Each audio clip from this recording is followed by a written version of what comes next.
Nah, dari 30% itu, nanti setiap hari akan hilang 5%.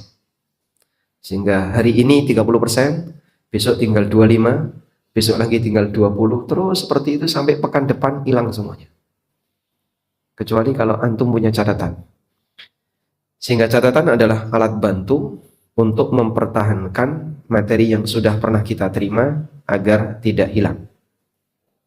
Karena waktu kita panjang, maka jaga stamina baik-baik, jaga jangan sampai ngantuk dan tertidur, karena kalau sudah ngantuk, tertidur, jasad mungkin ada di tempat ini, tapi putus antara indera pendengaran dengan hati, sehingga dia tidak bisa menangkap ilmu itu dengan baik. Allah Subhanahu wa Ta'ala berfirman dalam Al-Quran, Inna fi dzalika la dzikra liman kana lahu qalbun au alqas sam'a wa huwa syahid.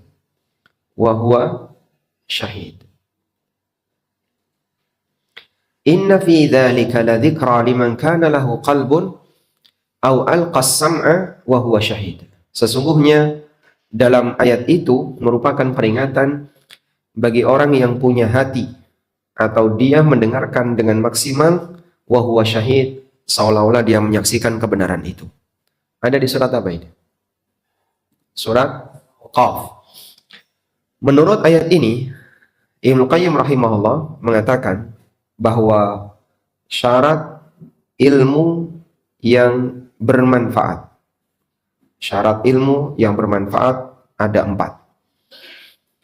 Yang pertama adalah hati yang hidup. Hati yang hidup. Al-mahal al-qabil. Hati yang menerima ilmu, dia dalam kondisi hidup. Apa yang dimaksud dengan hati yang hidup? Siap menerima kebenaran.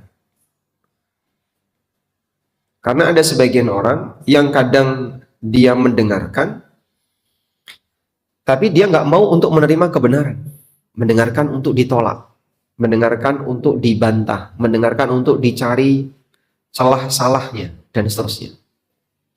Ini berarti dia mendengarkan, tapi tidak mau menerima. Contohnya siapa, Pak? Orang munafik. Allah Subhanahu wa Ta'ala sebutkan dalam Al-Quran, Afala yatadabbaruna al-Quran, am ala qulubin aqfaluha. Apakah orang munafik itu tidak merenungi Al-Quran? Ataukah hatinya terkunci?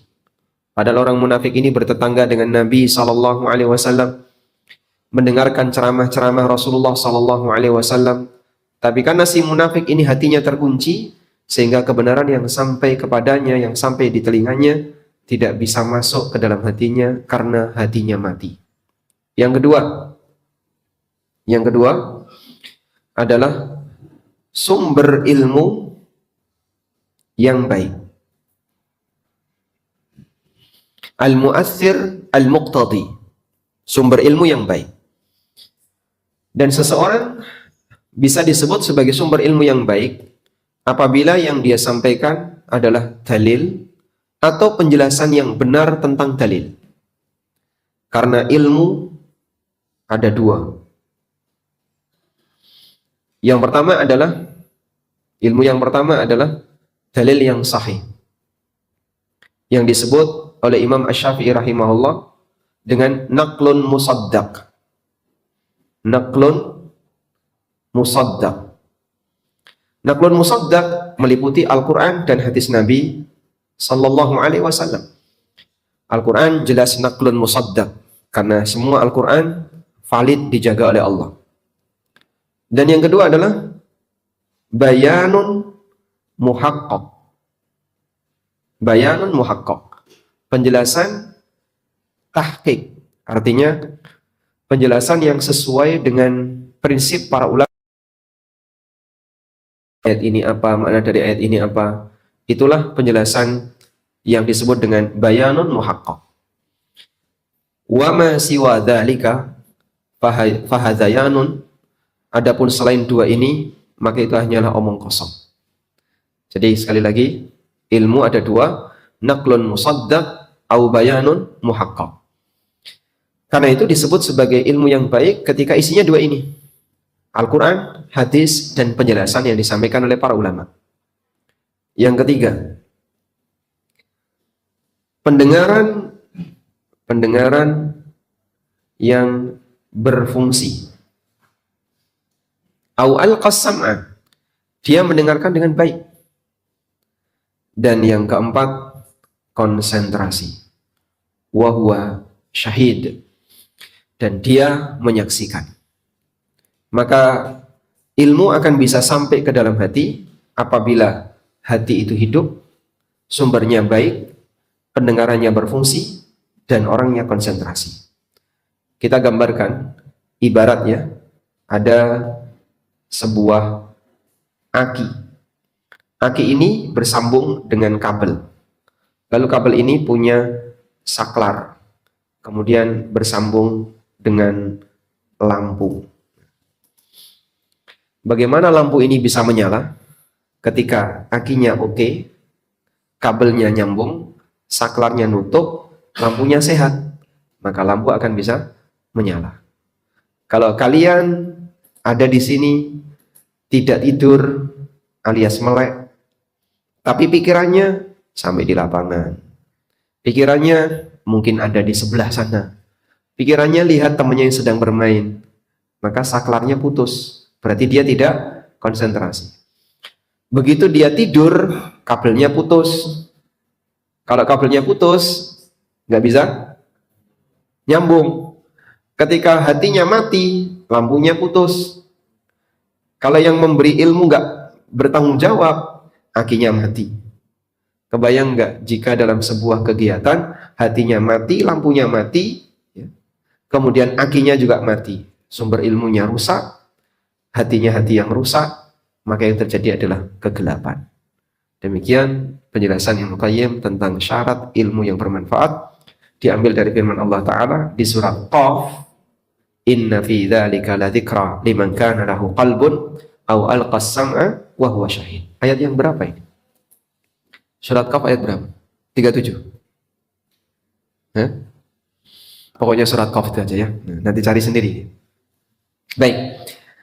Selanjutnya kita akan memperkenalkan tentang fikih muamalah. Tapi sebelum membahas fikih muamalah, kita akan bahas terlebih dahulu tentang ilmu fikih. Sudah pernah belajar ilmu fikih? Baik, ma makna fikih lughatan? Al-fiqhu bimakna al-faham. Mad dalil? Wahlul 'uqdatam min lisani yafqahu qawli. Yafqahu qawli bimakna yafhamu qawli. Al-fiqhu bimakna al-fahmi. Inilah fikih secara makna bahasa. Fikih artinya paham. Allah Subhanahu wa taala berfirman menceritakan doanya Nabi Musa alaihi salatu wasalam, wahlul 'uqdatam min lisani yafqahu qawli, lepaskanlah ikatan dalam lisanku, yafqahu qawli, agar mereka bisa memahami ucapanku. Karena kalau kita bicara sesuatu dan nggak jelas, bicaranya nggak bagus, akan sulit untuk diterima. Dan salah satu di antara penyebab alasan Fir'aun tidak mau menerima Musa, Fir'aun mengatakan, am ana khairum min hadzal ladzi huwa mahin wa la yakadu yubin. Apakah aku yang lebih baik ataukah orang yang hina ini? Wa la yakadu yubin, dan dia nggak bisa menjelaskan dengan baik. Karena Musa alaihissalam lidahnya itu ada yang cacat. Maka beliau berdoa kepada Allah, sebagai seorang nabi yang tugasnya menjelaskan, ini nggak boleh ada yang cacat. Wahlul 'uqdatam min lisani yafqahu qawli. Maka ya Allah, lepaskanlah ikatan dalam lisanku sehingga mereka bisa memahami ucapanku. Karena itulah ketika seseorang bisa memahamkan orang lain, disitulah dai yang berhasil. Anda tidak perlu harus bicara terlalu mewah dan ilmiah, menyebutkan banyak istilah yang susah. Karena tujuan kita bukan pamer kepandaian. Tujuan kita bicara masalah ilmu adalah agar apa yang kau punya sampai kepada orang yang mendengar. Tidak harus menggunakan kata-kata dan istilah berbau Arab misalnya, kalau memang masyarakatnya susah untuk menerima istilah Arab. Sehingga cukup pakai istilah yang bisa mereka pahami. Hadithun nasa bima yafhamun. Ajak masyarakat untuk bicara dengan cara yang bisa mereka pahami. Dan fasih itu ketika bisa memahamkan. Sehingga kalimatnya jelas, bisa memahamkan. Disinilah kemampuan seseorang untuk memiliki yang namanya ilmu balaghah. Apa sih ilmu balaghah? Ya. Dari kata balaghah yablughu, yang artinya apa? Sampai. Disebut sebagai ilmu balaghah karena ilmu ini intinya adalah teori bagaimana bisa menyampaikan pesan kepada orang lain.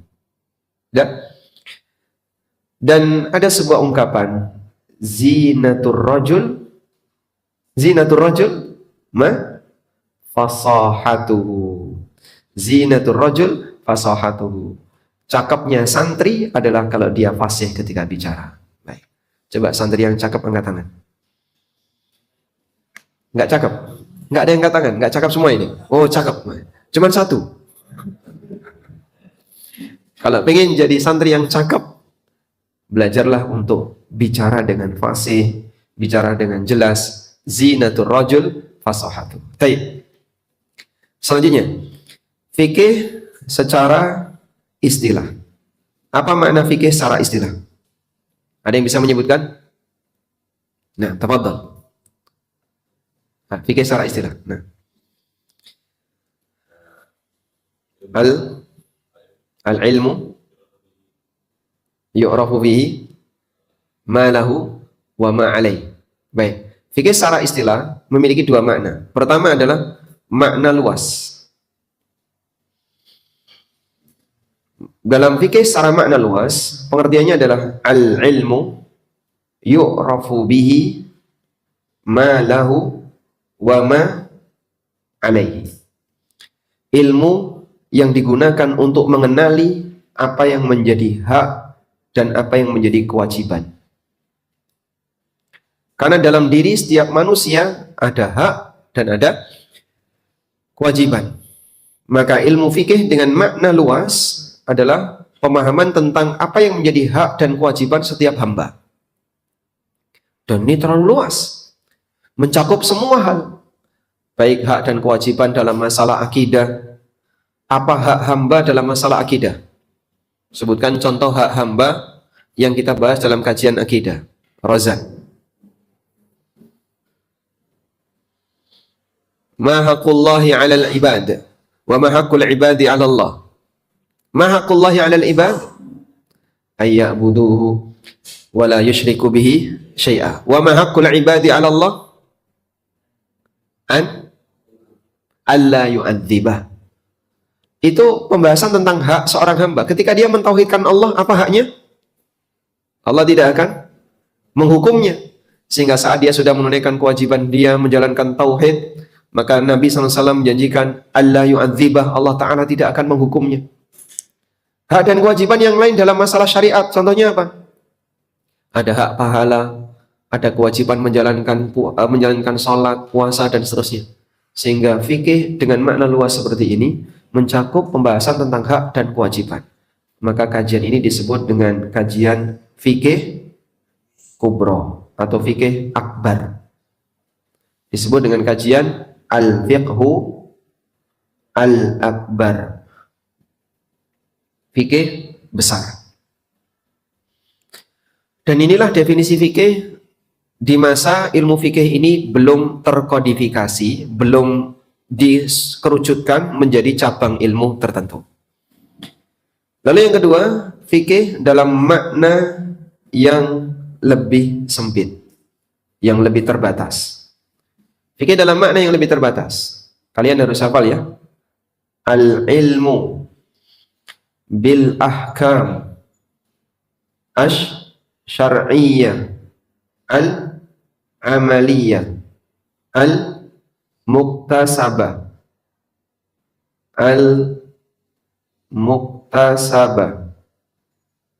terus min adillatiha at-tafsiliyah.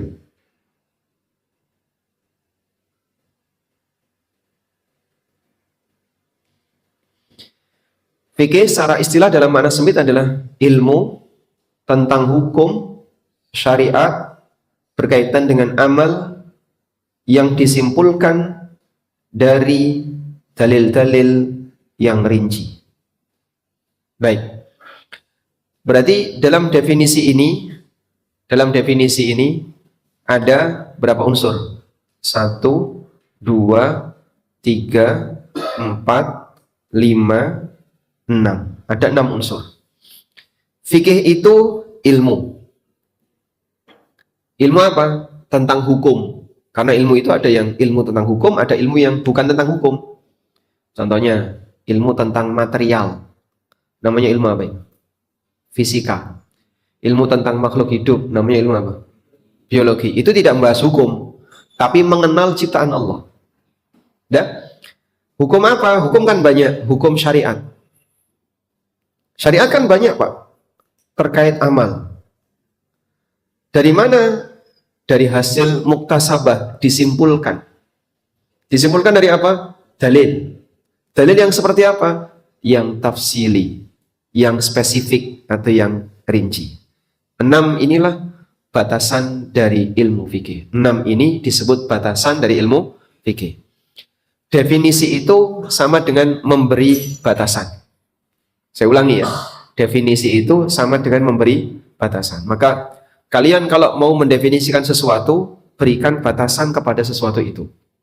Contoh, apa batasan Ma'had Intan Ilmu? Ada di Barito Kuala, Kalimantan Selatan, Indonesia, Jalan Gubernur Syarkawi. Terus kan panjang tuh Jalan Gubernur Syarkawi. Kecamatan ini dan seterusnya. Maka saat kalian memberikan batasan alamat, itu sudah satu batasan. Dan di batasan itu masih banyak tetangganya. Berbatasan dengan tanah sebelah kanan adalah tanah punyanya ini, tanah sebelah kiri ini, tanah belakang ini. Memberi batasan itu sama dengan memberi definisi. Jadi ditulis ya, memberi definisi adalah memberi batasan. Udah? Coba ya, Ramazan. Siapa namanya? Saleh. Coba kamu jelaskan definisi peci. Peci itu hitam, berarti yang putih bukan peci ya. Songkok, berarti yang bulat bukan peci. Peci adalah ditaruh di kepala. Kerudung juga ditaruh di kepala.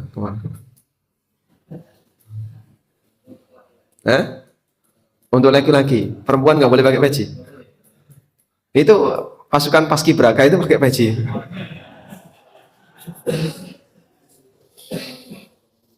Gimana? Apa definisi peci? Coba Akmal. Ahmad. Peci adalah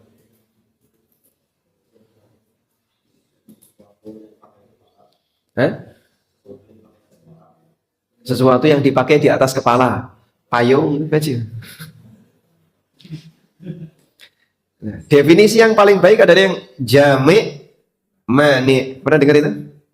Definisi yang terbaik adalah yang jame' mani. Bisa mengumpulkan semua dan menghalangi yang lain. Apa itu peci? Sesuatu yang dipakai di atas kepala. Kerudung juga dipakai di atas kepala. Jilbab dipakai di atas kepala. Berarti tidak mani, tidak menghalangi yang lain. Susah nggak bikin definisi? Susah. Makanya terkadang ketika para ulama memberikan definisi, itu disalahkan sama ulama yang lain. Definisi ini nggak benar, definisi ini kurang tepat. Karena kalau definisinya seperti ini, masih ada peluang yang lain untuk masuk atau tidak mencakup semua. Paham ya? Ini latihan memberikan definisi.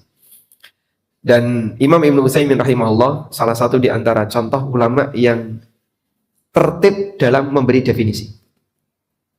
Sehingga kalau kita baca buku-buku beliau, saat mendefinisikan sesuatu itu beliau hati-hati sekali. Beliau seperti ngasih batasan, garis ini sampai sini, sini, sehingga menghalangi yang dari luar masuk dan mencakup semua yang ada di dalam. Coba, siapa namanya? Dika. Apa definisi sepatu.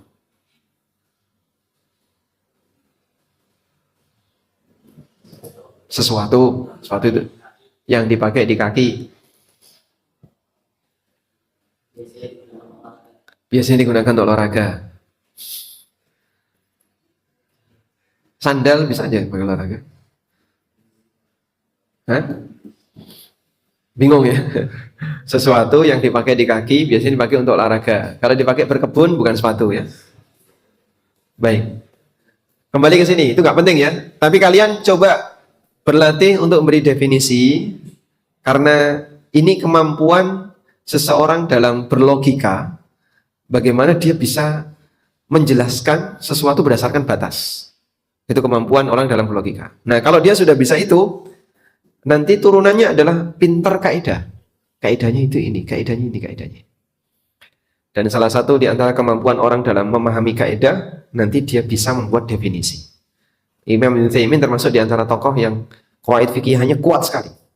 Sehingga beliau karena paham definisi, batasnya ini, kaidahnya ini. Akhirnya berpengaruh pada masalah penggunaan kaidah. Kita lanjut. Fikih itu ilmu.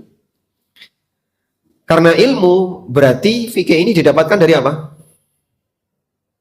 Belajar. Innamal ilmu bitta'allum. Yang namanya ilmu itu dari hasil belajar. Berarti hasil mimpi ilmu atau bukan? Bukan. Terkait hukum, fikih itu ilmu. Sehingga didapat dari hasil belajar. Sebagaimana sabda Nabi SAW, innamal ilmu bitta'allum. Yang namanya ilmu itu dari hasil belajar. Ada nggak santri yang ketika bangun tidur tiba-tiba pintar? Ada? Kalau di intan ilmu ada nggak? Nggak ada. Nggak ada. Kalah sama yang sebelah itu ya. Yang katanya ketika bangun sudah langsung pintar. Habis itu kuburannya didatangi banyak orang. Nah, kalah intan ilmu sama itu ya. Baik, sudahlah, nggak usah percaya sama yang kayak gitu ya. Membual tapi dipercaya. Sehingga kalau ada orang yang ngaku pintar tapi tidak melalui proses belajar, itu jangan dipercaya. Itu adalah lelucon dan anekdot. Sudah? Dan orang tidak bisa mendapatkan ilmu kecuali melalui proses ini. Yang kedua, tentang ilmu fikih itu tentang hukum. Karena bicara hukum berarti kaitannya dengan aturan. Berarti isinya adalah aturan. Isi hukum itu apa? Aturan. Menjelaskan bagaimana aturan halal haram, aturan A, aturan B. Hukum ada berapa? Ada 2. 1 hukum wad'i, yang kedua hukum taklifi. Nah, mencakup baik hukum wad'i maupun taklifi. Sehingga antum bisa tulis di sini wad'i, hukum wad'i atau hukum taklifi. Hukum taklifi ada berapa? Ada 5. Dan apa saja? Wajib, sunnah, mubah, makruh, haram. Sebagaimana yang kita kenal ya. Lalu hukum itu adalah hukum syar'i. Asy-syar'iyyah, hukum syar'i. Kenapa disebut sebagai hukum syar'i? Karena dia bersumber dari syariat. Dan syariat itu adalah wahyu. Al-Quran maupun sunnah Nabi Sallallahu Alaihi Wasallam. Dan sunnah lebih luas karena mencakup qauliyah, fi'liyah, dan takririyah. Kemudian yang keempat, terkait amal. Terkait amal. Sebab ada hukum syar'i tapi terkait keyakinan. Ada hukum syar'i terkait akidah. Nah, yang seperti ini tidak masuk dalam kajian ilmu fikih. Baik. Sehingga tidak termasuk pembahasan fikih, tidak termasuk bahasan fikih, hukum syar'i terkait apa tadi? Terkait akidah. Atau misalnya pembahasan tentang hukum hadis. Ini hadis apa? Sahih, dhaif, atau maudhu, atau hasan, atau apa? Nah, itu dibahas di ilmu hadis. Maka menilai sebuah hadis, menghukumi hadis, ini tidak dibahas dalam kajian fikih. Yang kelima apa? Al-muqtasabah min adillatiha, yang digali dari dalilnya. Digali dari dalil. Artinya apa ini? Didapatkan melalui proses ijtihad. Sehingga nggak boleh ngawur. Misalnya, wahai orang-orang yang beriman, wajib bagi kita untuk menikahi 9 wanita. Fankihu ma taba lakum minan nisa'i mathna wa thulatha wa ruba'. 2 tambah 3 tambah 4. Totalnya 9. Berarti kita wajib menikahi 9 wanita. Salah atau betul ini? Salah, kenapa? Ngawur. Karena ini adalah kesimpulan yang ngawur. Kan ada dalilnya Pak Ustadz. Iya, dalilnya jelas, benar. Tapi kesimpulan kamu tanpa melalui metode ijtihad yang benar, jadinya ngawur. Orang Khawarij itu punya dalil enggak? Punya. Dipakai apa? Mengkafirkan Ali bin Abi Thalib. Inil hukmu illa lillah. Ali bin Abi Thalib kafir. Masya Allah. Sehingga dia punya dalil, tapi disimpulkan bukan melalui ijtihad, tapi melalui ngawur. Sehingga karena dia melalui proses ijtihad, maka sifatnya terukur. Terukur itu artinya apa? Ada standarnya. Ada standarnya. Sehingga yang namanya ilmu fikih itu kesimpulan ijtihad yang ada standarnya. Nggak bisa asal-asalan. Bisa nggak ijtihad asal-asalan? Nggak bisa. Harus ada apa? Standarnya. Paham ya? Jadi kalian paham ini. Ijtihad harus ada standarnya. Yang keenam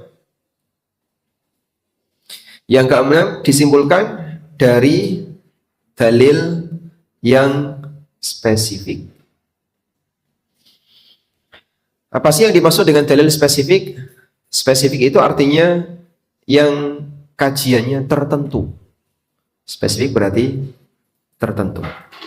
Sebab dalil itu ada 2. Ada dalil ijmali yang umum. Contohnya, ittaqullah, bertakwalah kepada Allah. Apa yang bisa disimpulkan dari kalimat bertakwalah kepada Allah? Berdasarkan perintah Allah, ya ayyuhalladzina amanu taqullah. Wahai orang yang beriman, bertakwalah kepada Allah. Maka wajib bagi seluruh waris santri untuk bayar SPP. Salah atau benar?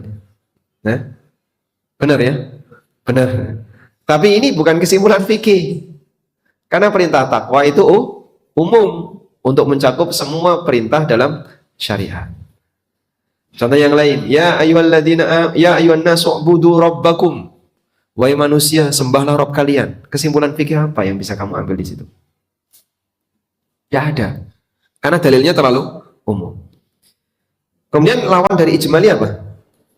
Tafsili. Dalil tafsili. Spesifik.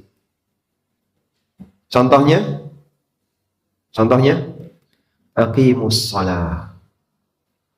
Aqimu as-shalah. Aqimus shalah dari duluki syamsi ila ghasaqil lail. Tegakkanlah salat. Berarti dia spesifik tentang apa? Tentang salat. Ini khusus masalah salat. Dan inilah definisi dari fikih. Baik. Nah, sekarang coba kita kenalkan sedikit tentang usul fikih. Sedikit saja ya. Ada satu gambaran usul fikih yang pernah dijelaskan oleh Al-Ghazali. Dan ini sangat mudah untuk dipahami. Anda lihat ini ya. Ada sebuah pohon besar sekali. Pohon ini berdaun, punya buah. Dia punya buah. Kita buat gambar yang berbeda. Ada buahnya, pohon. Banyak sekali buah. Karena saking besarnya, tidak semua orang mampu untuk mengambil buah itu. Di sana ada banyak orang yang berada di bawah. Dan ada orang yang mampu untuk mengambil buah.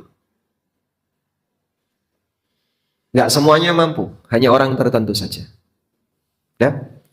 Dan masih banyak sekali orang-orang di sekitar ini yang dia ngantri untuk bisa dapat buah. Baik, Anda lihat di sini ya. Pohon adalah dalil. Buah adalah hukum. Ini ulama mujtahid. Sedangkan ini adalah masyarakat muqallid dan tulab, thalibul ilmi. Baik. Sehingga kita ketika belajar agama itu sejatinya kayak gini. Allah Subhanahu wa taala turunkan dalil. Apa yang bisa disimpulkan dari dalil? Hukum. Maka orang belajar dalil untuk mencari kesimpulan hukum. Udah? Lalu siapa yang bisa membuat kesimpulan hukum itu? Nggak sembarang orang. Mereka adalah para ulama mujtahid. Lalu nanti dinikmati bersama dengan masyarakat. Nah, di tengah masyarakat terbagi menjadi dua. Satu, ada yang mau makan buah itu. Inilah masyarakat yang mau belajar. Sehingga dia mau menikmati pohon itu. Dia mau menikmati hukum itu. Yang kedua, ada yang nggak doyan dengan buah itu. Ini orang yang nggak gubris dengan agama. Ada nggak muslim yang nggak mau belajar agama? Hah? Lebih banyak mana antara yang belajar dan yang tidak mau belajar? Lebih banyak yang nggak mau. Yang berserakan di mana-mana itu rata-rata muslim tapi nggak mau belajar. Bahkan yang memadati jalan ini pada saat haul Rajab itu, Masya Allah. Itu kalau ditanya, ngerti nggak rukun sholat itu apa saja? Tidak tahu. Rukun puasa tidak tahu. Yang penting pokoknya nanti kalau datang dapat syafaat. Sehingga mereka nol, tidak ngerti sama sekali apa itu agama, tentang ibadah itu apa, sholat itu apa, tidak tahu. Karena mereka tidak mau belajar, alias tidak mau menikmati buah dari pohon ini. Padahal buah ini adalah buah yang akan memberikan kehidupan yang baik bagi hamba. Makanya Allah Subhanahu wa taala mengatakan ya ayyuhalladzina amanu stajibu lillahi walir rasuli idza da'akum lima yuhyikum. Ketika Allah dan Rasulnya memanggil kalian untuk mendapatkan kehidupan kalian, karena kalian mau dikasih buah, tapi ada yang nggak doyan, nggak mau makan buah. Dan siapa yang tidak mau makan buah dari Allah, bisa jadi nanti dia makan buah zakum di neraka. Karena dia tidak mau makan syariat agama. Maka alhamdulillah kalau kita dijadikan oleh Allah Subhanahu wa taala sebagai posisi tulab. Nah, di posisi tulab di sini lihat ya. Ini kan banyak sekali masyarakat awam ya. Sebagian adalah tulab. Tulab lebih banyak atau lebih sedikit? Lebih sedikit. Langka ini tulab. Langka, hanya beberapa saja yang tulab. Sisanya orang awam. Tulabnya cuma sedikit, sisanya muqallid. Nah, tulab para thalibul ilmi, pembelajar.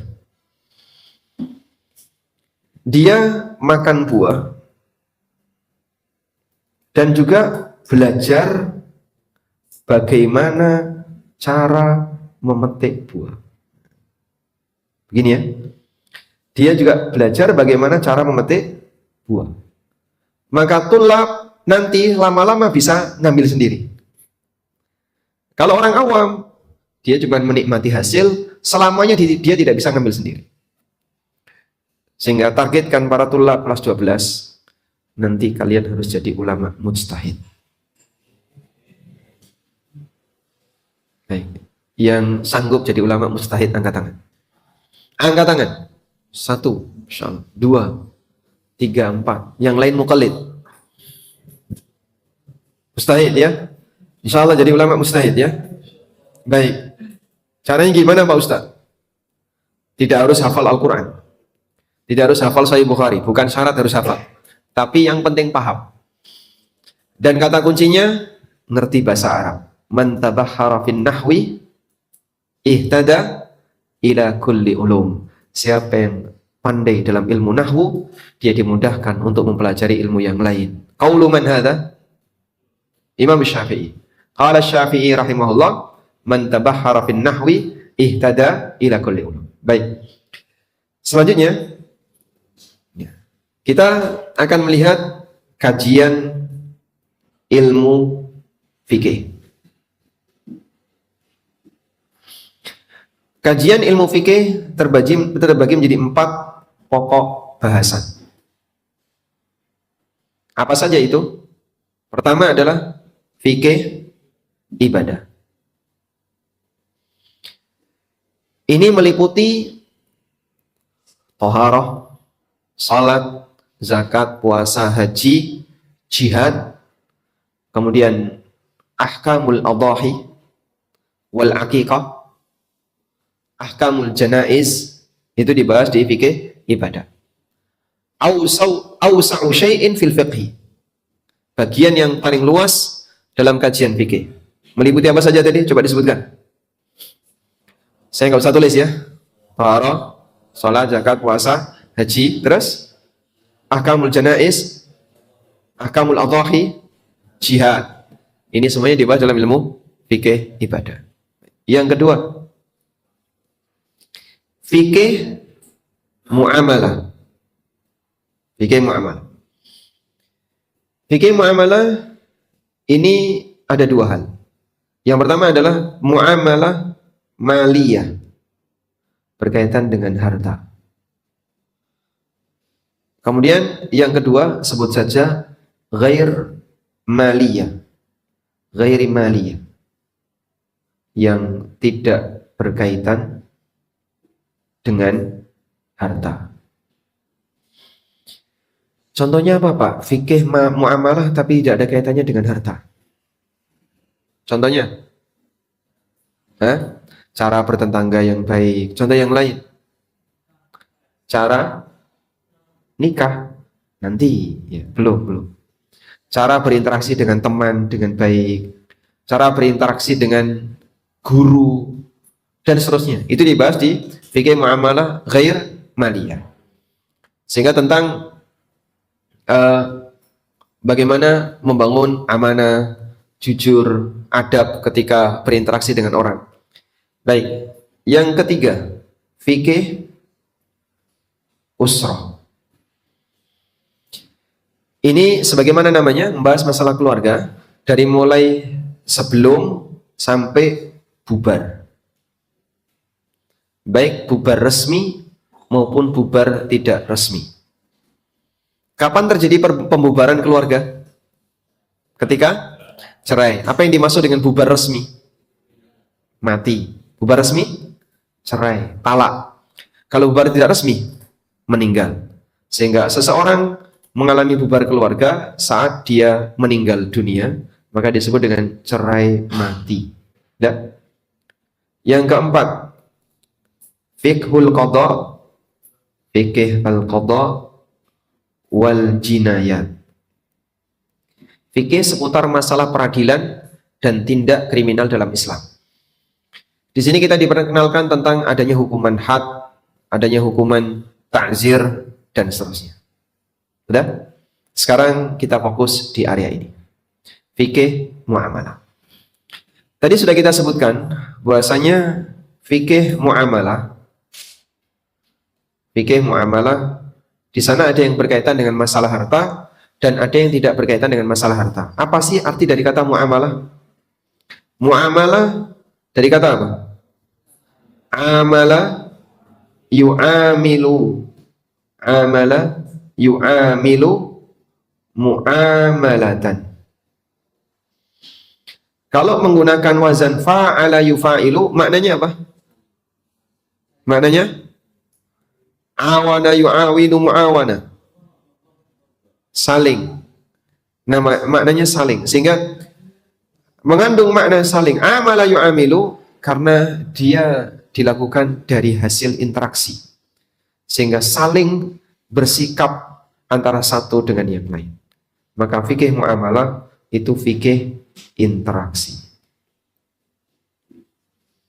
Nah, interaksi ini umum.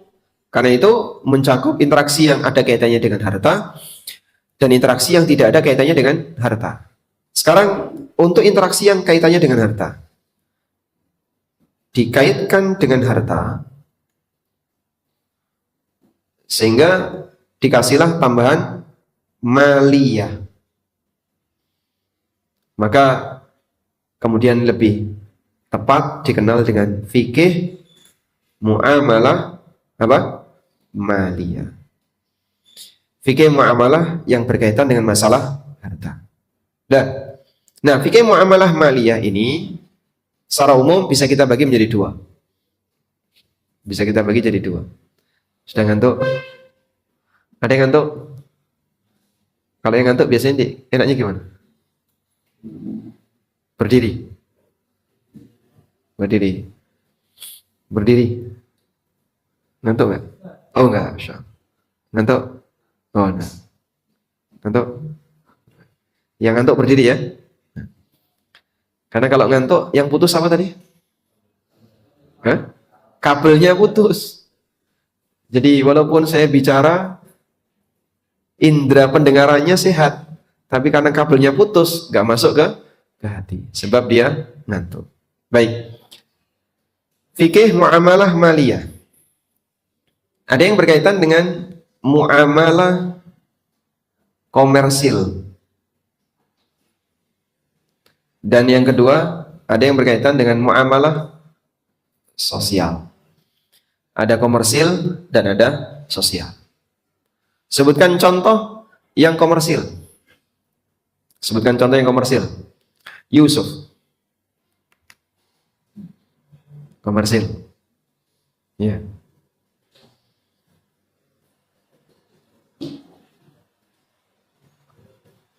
Komersil ya Yusuf. Komersil apa komersil? Nyari untung. Kalau komersil lawannya sosial. Kalau komersil apa tadi? Nyari untung. Yusuf. Jual beli. Sebelahnya siapa namanya?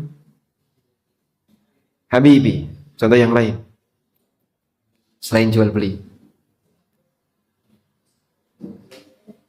Apa Habibi? Sewa menyewa. Nabil. Hah? Saham. Saham itu apa? Sampai saham. Komersil ya sudah. Mas Mukal? Ahnaf. Ahmad ya, Ahmad. Apa lagi? Mudoroba. Nah, kata apa mudoroba itu? Kerjasama modal. Nah, wa anta Mas Mukal Karim? Adrian. Musyarakah belakangnya yang komersil. Akad salam, pernah nggak dengar akad salam? Pernah ya? Sebelahnya Mas Mukal Karim? Syafiq. Sebelahnya Dauman. Mas Mu? Asif. Contohnya yang lain? Contoh yang lain, yang komersil. Kerja. Kerja itu komersil enggak? Kerja ini apa? Kalau kerja itu apa namanya? Jual jasa.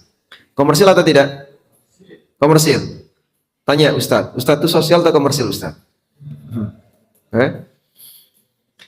Baik. Antum mondok, bayar atau gratis? Hah? Gratis. Bayar. Baik, bayarnya dipakai apa? Dipakai untuk akadnya komersil atau sosial? Antum bayar 2 juta. Di sini per bulan berapa? 2 juta. Itu komersil atau sosial? Hah? Sosial. Berarti niatnya wakaf atau sedekah untuk pondok? Komersil. Sehingga antum bayar 2 juta dapat hak tempat tinggal, dapat hak ruang belajar dan seterusnya. Kalau sudah bayar, kok nggak dikasih makan sama ustadz? Boleh protes nggak? Boleh. Bayar 2 juta, makan sehari berapa kali? 3. Lauknya apa? Pagi telur, siang ayam, sore hah? Dadar. Ini bukan pondok, funduk. Masya Allah. Dulu saya mondok itu makan 2 kali tanpa lauk, adanya cuma sayur, dan hampir tiap hari terong, sehingga kita sering disebut pondok terongisme. Hampir tiap hari itu terong, karena kan yang paling murah kalau nggak terong apa satunya itu jipang. Tahu jipang? Jipang itu mirip kentang tapi murah, mirip kentang tapi murah. Dulu awalnya saya kira ya mirip ubi, saya kira ini kentang, ternyata jipang. Adanya itu kuahnya banyak sekali tapi sayurnya sedikit. Dan sebagian teman kalau tidak punya uang, siang harinya lapar, tidur. Kalau yang punya uang, siang harinya jajan. Kalau nggak punya uang, ya siang harinya tidur. Itu dulu ya. Maka kalian ini bukan pesantren, tapi funduk. Hotel Jauharatul Ilm. Kita lanjutkan. Nah, kalau sudah paham tentang komersil dan sosial, sekarang yang sosial, contohnya apa sosial? Wakaf, sedekah, infak. Kalau zakat masuk fikih zakat, hibah, hadiah, dan seterusnya. Ini semuanya akad sosial. Sudah? Sekarang kita fokus ke muamalah atau macam-macam akad. Dilihat dari bentuknya.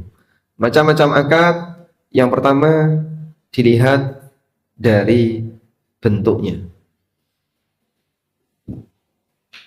Pertama, di sana ada akad namanya akad muawadot.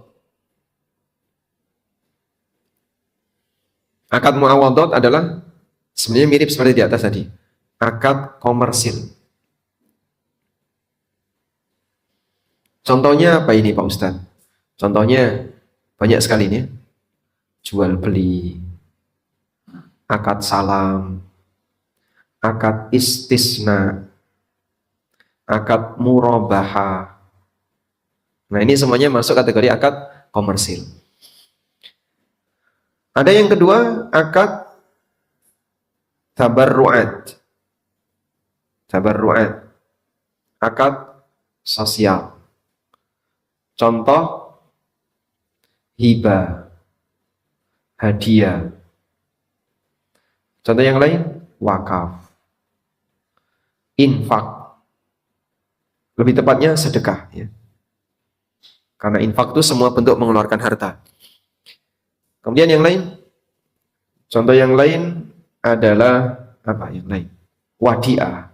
Nah, wadiah itu lebih tepatnya sosial. Yang ketiga ada namanya akad syarokah, kerjasama.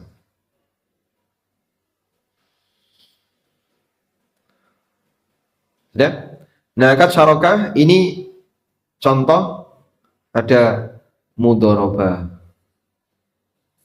Contoh yang lain musyarakah. Ini namanya akad syarokah. Kemudian ada namanya akad tausiqat. Akad tausiqat. Apa itu akad tausiqah? Akad penjaminan kepercayaan.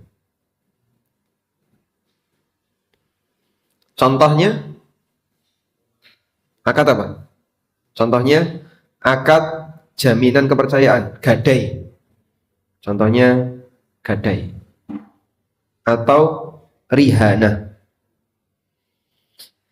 Contoh yang lain, akad jaminan individu, jaminan pribadi yang disebut dengan akad domanah.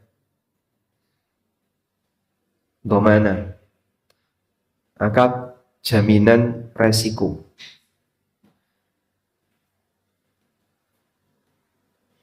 Kemudian ada satu lagi, kafalah. Ini jaminan personal. Jadi kalau kalian datang ke Timur Tengah, baik sebagai jamaah umroh, haji, ziarah, visa tulab, dan seterusnya, nanti ada apa? Kafil. Kafil itu bisa muassasah, perusahaan, bisa negara, bisa juga individu. Ya? Kemudian yang kelima, ada akad namanya akad irfaq. Akad irfaq adalah akad yang tujuannya membantu, tapi tidak pindah hak milik.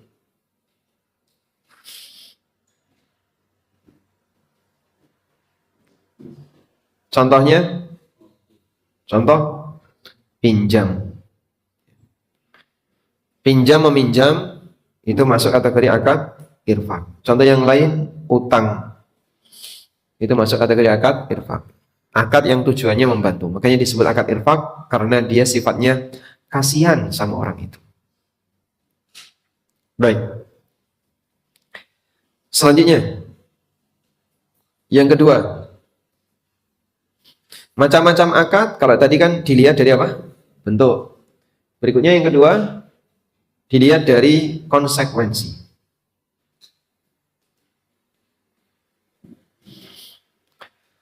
Macam-macam akad dilihat dari konsekuensi. Ditulis di sini ya. Dilihat dari konsekuensi. Di sana terbagi menjadi dua. Yang pertama, akad yang memindahkan kepemilikan. Sehingga kalau terjadi akad itu, maka terjadilah pindah hak milik. Contohnya, contoh jual beli. Contoh yang lain yang memindahkan kepemilikan, ya, hibah. Contoh yang lain, jasa. Jasa itu memindahkan kepemilikan enggak? Memindahkan apa?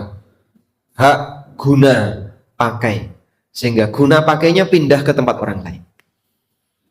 Sudah, akad seperti ini disebut dengan akad yang memindahkan kepemilikan. Terjadi intiqal milkiyah.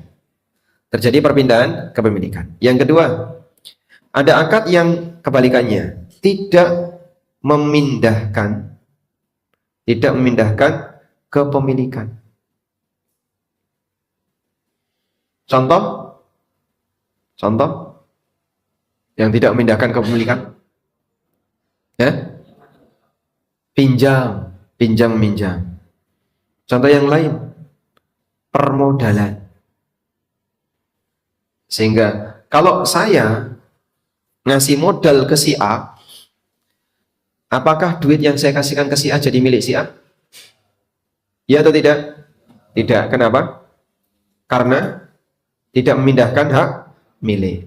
Jelas atau tidak? Jelas. Alhamdulillah. Baik, yang ketiga sekarang. Pembagian akad dilihat dari ikatannya.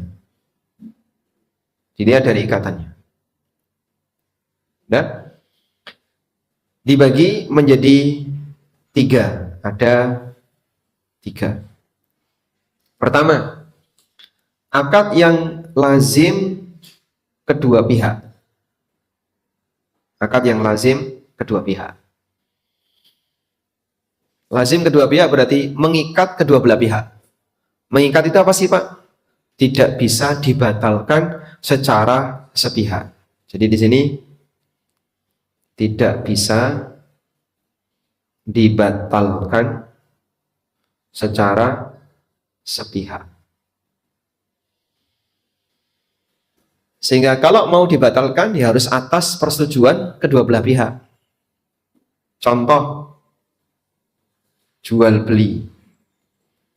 Barang yang sudah dibeli tidak dapat dibatalkan atau dikembalikan. Salah atau benar ini? Benar. Kenapa benar? Karena ini masuk kategori akad lazim. Ada orang daftar di pesantren, lalu dia bayar uang apa namanya? Uang pangkal. Anda uang pangkalnya berapa? Waktu masuk ke pesantren berapa uang pangkalnya? Hah? Berapa? Nabil. Waktu masuk ke sini berapa? 24 juta. Itu untuk berapa tahun? Oh salah. Berapa? Enggak tahu. Oh, Masya Allah. Berapa? Coba belakang, berapa? Ya, Sahibun Nadhara, berapa? Oh, berapa? 8 juta. Benar 8 juta? Oh, salah. Beda-beda. Oh, beda-beda. Tidak boleh bocor ya. Insya Allah.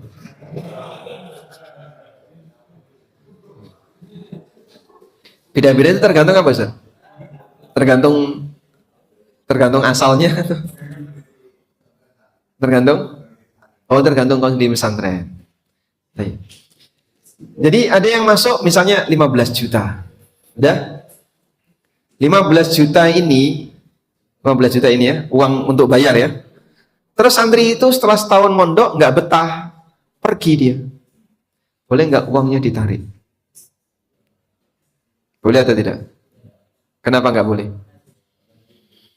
Karena sifatnya lazim. Tapi wali santri nggak terima, anak saya baru mondok cuma setahun kok. 15 juta ya harusnya kan untuk 6 tahun. Tapi ini baru setahun, anak saya sudah nggak betah, terus mau pergi dari pondok, pindah ke sekolah yang lain. Tanya ke bendahara, boleh nggak dapat potongan? Diminta 17 juta. Bayar 15, minta 17. Atau bayar 15, yang diminta 13, boleh? Tidak boleh. Kenapa? Sifatnya lah lazim. Kamu tidak bisa membatalkan sepihak. Kalau membatalkan sepihak, ya sudah duitmu hangus. Karena dia sudah melakukan akad jasa. Paham? Jadi kenapa kok uangnya nggak balik? Karena akadnya lazim. Sama seperti ada orang yang sudah daftar umroh, tiba-tiba ketika mau berangkat, kecepit, pincang. Sehingga kakinya nggak bisa jalan. Akhirnya memutuskan nggak jadi berangkat. Ketika dia memutuskan tidak jadi berangkat, boleh nggak uangnya minta dikembalikan? Tidak. Kenapa tidak boleh? Karena akadnya lazim. Paham ya? Baik. Yang kedua, ada namanya akad jaiz kedua pihak. Jaiz kedua pihak. Sehingga kebalikannya bisa dibatalkan secara sepihak oleh kedua belah pihak. Contohnya apa ini? Contohnya pinjam meminjam. Aku pinjam pulpennya dong. Mesti pinjam. Berapa lama? Sehari ya? Ini mau tak pakai sehari. Nah, baru di sejam dipakai. Sini, tolong kembalikan pulpenku. Loh, kan akadnya sehari. Boleh nggak dibatalkan kurang dari waktu yang disepakati? Boleh. Kenapa boleh? Karena sifatnya jaiz kedua belah pihak. Demikian pula misalnya ada orang yang pinjam, aku pinjam motornya, tak pakai seharian ya. Oke, silakan. Baru dipakai 5 menit, nggak jadi tak kembalikan. Loh kan tadi pinjamnya sehari, kok udah dikembaliin? Ini menyalahi kesepakatan. Pakai dulu sampai sehari. Apakah berlaku seperti itu? Tidak. Kenapa tidak? Karena akadnya jaiz. Sehingga karena akad jaiz, maka boleh dibatalkan secara sepihak. Baik. Yang C, lazim satu pihak, lazim satu pihak, jaiz di pihak yang lain.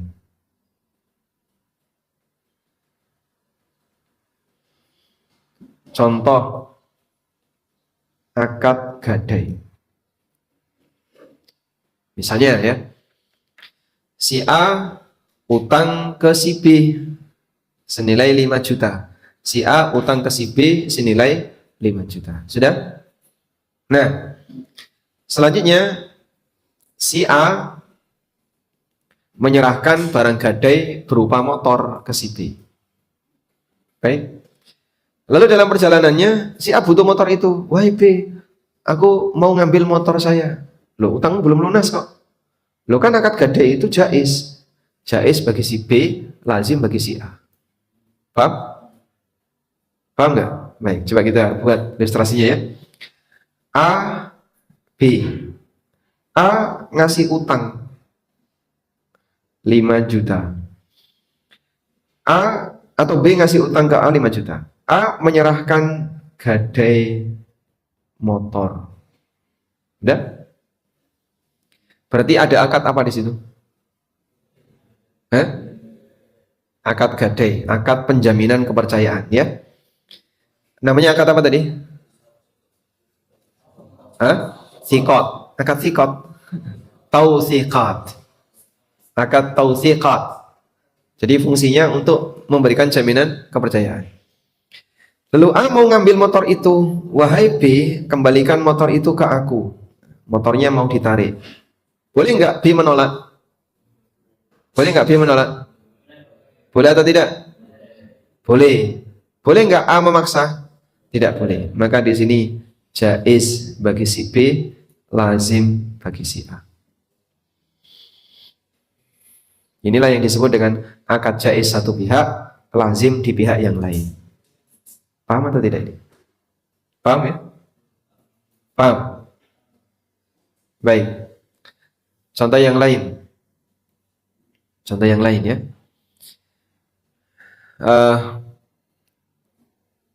Siapa di sini? Misalnya Muhammad pinjam sepedanya si Ahmad. Pinjam sepedanya si Rudi. Muhammad pinjam sepeda Rudi. Ya? Lalu Muhammad menyerahkan KTP kepada Rudi. Suatu ketika Muhammad butuh KTP itu. Boleh nggak dia maksa Rudi untuk menyerahkan? Tidak. Maka Rudi dengan baik hati, ya sudahlah, saya nggak usah megang KTP. Dan ini kamu bawa saja. Nanti kalau sepeda sudah selesai, kembalikan. Boleh nggak dikembalikan KTP itu? Boleh. Maka statusnya jaiz bagi Rudi, lazim bagi Muhammad. Paham insyaallah? Walhamdulillah. Baik. Walhamdulillahirrabbilalamin. Sekarang sudah jam 10:30. Insyaallah nggak sulit ya? Asik atau sulit? Asik ya? Seru. Ini belum nyentuh studi kasus ya. Nanti kalau ada studi kasus lebih asik lagi. Karena nanti kita akan bermain, oh ada kasus ini, kasus ini, kasus ini. Dan itu akan lebih asik lagi kalau kita paham dari dasar. Ini ibaratnya baru nanam kayu galam untuk pondasinya ya. Jadi kita belum mendirikan bangunannya. Nanti setelah ini kita akan dirikan temboknya, baru setelah itu kita buat atapnya. Siap insyaallah? Sehingga daurah ini 3 sesi, pondasi, kemudian tembok, lalu nanti atap. Yang sudah ngantuk biasanya di bagian atap mulai ngantuk ya. Baik, wassalamualaikum warahmatullahi wabarakatuh.